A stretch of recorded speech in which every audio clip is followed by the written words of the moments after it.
सुप्रभात बच्चों। आज हम कक्षा 10 का अगला पाठ मानवीय करुणा की दिव्य चमक पढ़ेंगे। सर्वप्रथम हम ये समझ लेते हैं कि ये मानवीय करुणा है क्या। तो मानवीय करुणा का मतलब है कि किसी भी व्यक्ति के मन का जो दया भाव होता है। तो यहाँ पे ऐसे व्यक्ति के बारे में बताया जा रहा है फादर बुल्के जी, जिनसे अनेक व्यक्तियों को जो है प्रेरणा मिलती है। इनके बारे में यहाँ पे इस पाठ में बताया गया है कि किस तरह से वो भारत आए, कैसे उन्होंने भारत के लिए कार्य किया, अपना देश छोड़ करके भारत को ही अपना देश मान लिया। तो इसीलिए ये व्यक्ति जो है प्रेरणा के लायक है। जब सर्वेश्वर दयाल सक्सेना जी उनसे मिले तो उन्होंने उनके व्यक्तित्व के बारे में जाना, उनको पहचाना और इसी कारण उन्होंने उन पर ये लेख लिखा। तो बच्चों, अब आपको समझ में आ गया होगा कि मानवीय करुणा की दिव्य चमक जो है क्या है।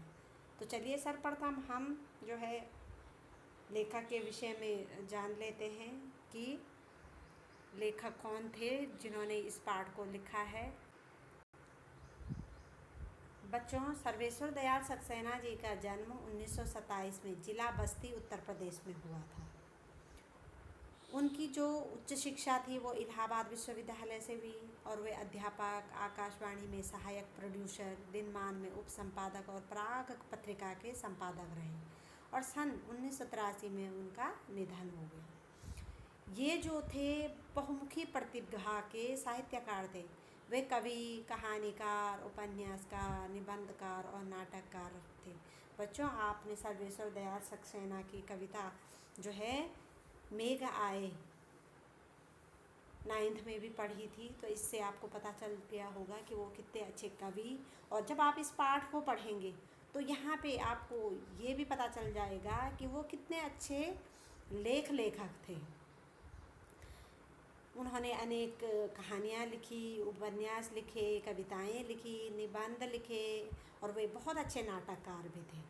सर्वेश्वर दयाल जी की जो प्रमुख पुस्तकें हैं या कृतियाँ हैं वो इस प्रकार से हैं। काठ की घंटियाँ, कुआनो नदी, जंगल का दर्द, खूंटियों पर टंगे लोग, ये उनके कविताओं का संग्रह है। पागल कुत्तों का मसीहा, सोया हुआ जल, ये दोनों उनके उपन्यास है। लड़ाई, इसमें उनका कहानियों का संग्रह है, बहुत सारी कहानियों की एक किताब है। बकरी, उनका नाटकों का समूह। भौं भौं, खौं खौं, बतूता का जूता, लाख की नाक, ये उनके बच्चों के लिए लिखी गई साहित्य है जिसमें कहानियाँ, व्यंग वगैरह हैं। चर्चे और चरखे उनके लेखों का संग्रह है, यानी कि जो पत्रिकाएं हैं उनमें उनके विचारों को चर्चे और चरखे नाम से प्रकाशित किया जाता था। और खूंटियों पर टंगे लोग, खूंटियों पर टंगे लोग कृति पर उन्हें साहित्य अकादमी पुरस्कार मिला।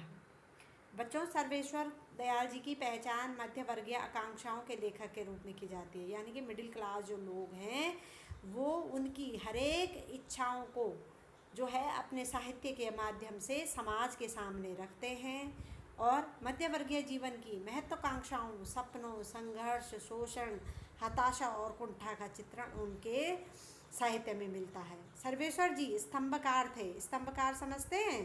पेपर में एक स्तंभ लेखन होता है। जब आप 11th 12th में जाएंगे तो वहाँ पे आप रचना और व्यक्ति एक पुस्तक पढ़ेंगे तो उसमें आपको स्तंभ पता चल जाएगा। तो स्तंभ एक कोना होता है पेपर का, उसमें जो है किसी विशेष लेखक की रचनाएं आती हैं, उसके विचार लिखे जाते हैं। और चर्चे और चरखे नाम से वो दिनमान में स्तंभ लिखते थे।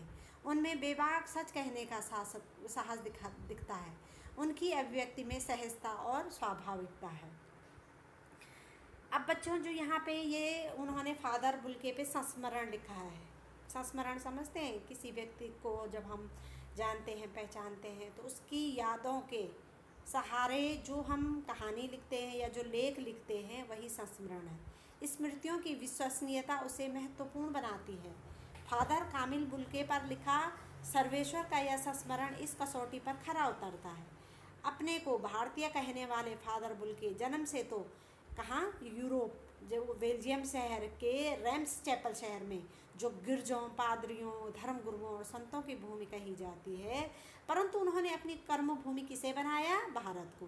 तो फादर बुल्के एक सन्यासी थे, परंतु पारंपरिक अर्थ में नहीं। सर्वेश्वर का फादर बुल्के से संबंध था, अंतरंग संबंध, माने बहुत अच्छे रिश्ते थे उन दोनों के, जिसकी झलक हमें इस संस्मरण में मिलती है। लेखक का मानना है कि जब तक राम कथा है, इस विदेशी भारतीय साधु को याद किया जाएगा। क्यों? क्योंकि इन्होंने जो है राम कथा का जो है अपनी भाषा में अनुवाद किया था। इस विदेशी भारतीय साधु को याद किया जाए और उन्हें हिंदी भाषा और बोलियों के लिए अगाध प्रेम का उदाहरण माना जाएगा। बच्चों, मैं एक बात और बता दूं कि ये जन्म से तो यूरोपियन थे, लेकिन इन्होंने जो है हिंदी भाषा को राष्ट्र भाषा बनाने के लिए अनेक प्रयास किए। और वो एक सेमिनार में या एक मीटिंग में कहते भी हैं कि मैं भारतीयों को जब हिंदी की अवहेलना करते हुए देखता हूँ तो मुझे यह देख करके बड़ा गुस्सा आता है कि, तो ये उनके हिंदी प्रेम को दर्शाता है। तो चलिए बच्चों, अब हम पाठ का सार पढ़ेंगे, क्योंकि ये इतना बड़ा पाठ है कि वीडियो बहुत बड़ी हो जाएगी। तो मैं इस पाठ का सार आपको जो है शॉर्टकट में बता देती हूँ। आप ध्यान से इसे सुने, समझे और इसका चिंतन। बच्चों, मानवीय करुणा की दिव्य चमक, एक ये मैंने पहले भी बता दिया आपको कि ये संस्मरण है जो कि सर्वेश्वर दयाल सक्सेना जी द्वारा लिखा गया है।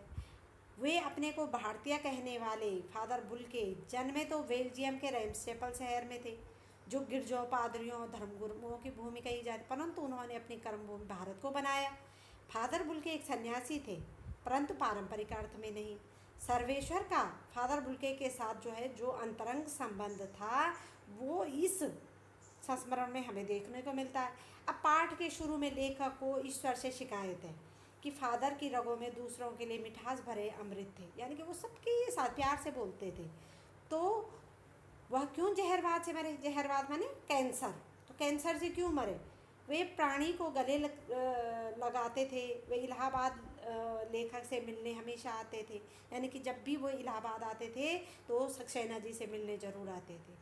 अब सक्सेना जी फादर को याद करके जो है दुख से भर जाते हैं। उसे वे दिन याद आते हैं जब वे परिमल की गोष्ठी, परिमल एक संस्था का नाम था और उसकी मीटिंग्स जो होती थी उसमें पारिवारिक रिश्तों के रूप में बंधे थे। रचनाओं, सुझाव और बेबाक राय देना, घर के उत्सवों में बड़े भाई की तरह आशीष देना उनका स्वभाव था। किसका? बुल्के जी का। लेखक के पुत्र का जब अन्नप्राशन होता है, 6 महीने में आप लोगों ने देखा है कि बच्चे का अन्नप्राशन होता है, तो उसमें भी वो भी फादर बुल्के ने ही किया था। उनकी नीली आँखों में जो था बच्चों के लिए वात्सल्य तैरता है। वात्सल्य का अर्थ समझा देती हूँ बच्चों। माता पिता का अपने बच्चे के लिए जो प्यार होता है उसे वात्सल्य कहते हैं, लेकिन फादर बुल्के की आँखों में भी उन्हें अपने बच्चे के लिए उसी तरह का प्यार दिखाई देता है।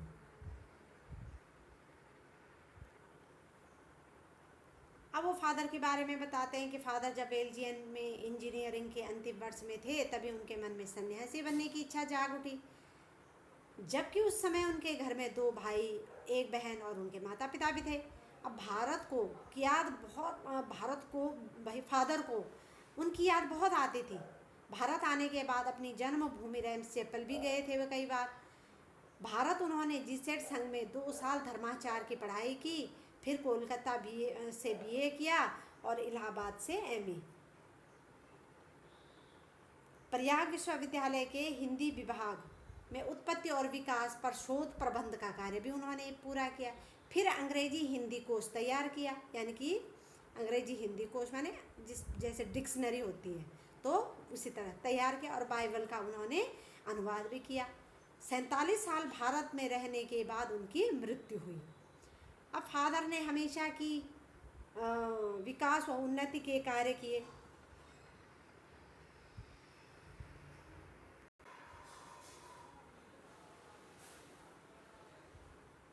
हर मंच से उन्होंने हिंदी की वकालत की, यानी कि वो हिंदी को राष्ट्रभाषा के पद पे देखना चाहते थे। उन्हें इस बात का बड़ा दुख होता था कि हिंदी की उपेक्षा कर, लोग जो हैं हिंदी की उपेक्षा कर रहे हैं। 18 अगस्त 1982 की सुबह 10 बजे दिल्ली के निकलसन कब्रगाह में उनका ताबूत ले जाया गया और उनका ईसाई विधि से अंतिम संस्कार किया गया।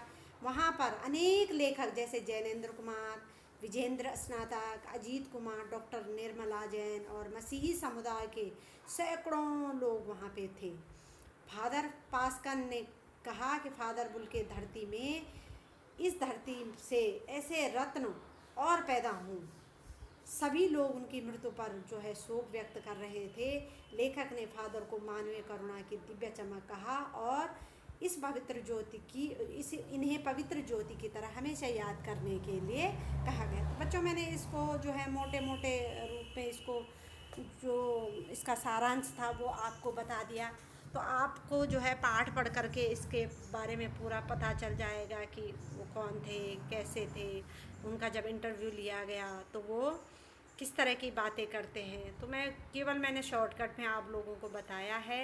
आप लोग जो है इस पाठ को पूरा पढ़ें और ध्यान से इसको पढ़ें, सुनें और समझें। धन्यवाद।